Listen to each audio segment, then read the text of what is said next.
did you know that Ganesha was the person who was the first stenographer of the Mahabharata? When Bhagwan Ved Vyas conceived of the Mahabharata, he needed a stenographer, someone who would write it down, who had the capacity to write down such a great epic, such a great story, that had such amazing characters and such great development, but also such spiritual depth. He's like, who am I going to find? He went to Brahmaji. And Brahmaji said, the only person who's going to be able to do this is Ganesha.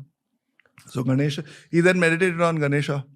And Ganesha appeared in front of him and he said, okay, I've got this composition in my head. I need someone to write it down.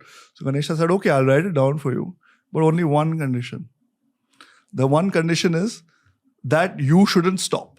The moment you stop and I put my pen down, that's it. I'm not going to start again. Like you shouldn't stop reciting. Yeah. So you make sure that you have conceived it fully in your head before you open your mouth. So Ved Vyas ji was fine. I'll do it. But I have one counter condition. That you, Ganesh ji, can only write down that which you have fully understood.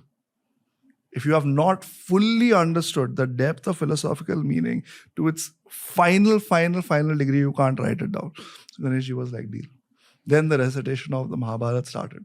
And Ganesh ji was writing. And likhte, it was so great, so profound, so fast that ek ke baad ek, the pens weren't able to hold it. So then at one point, Ganesh ji broke off his tusk and started to use that. That's why he's called Ek Danta, Ek hi Daat hai dono mein se. And he started writing it. Then what used to happen is that when Ved Vyas used to talk about it, Ganesh ji was understanding it and writing it down immediately. So Ved Vyas didn't have time to breathe.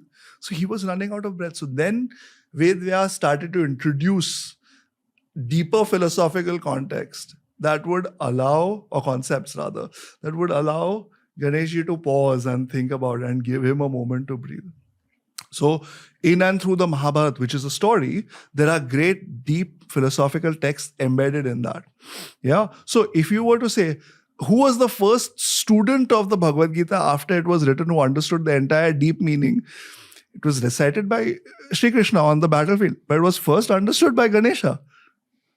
He's the first student. And then you are saying, okay, well, what is the difference then between the Lord who recited and the one who understood it fully in their heart? Well, how can we say that there's that much of a difference?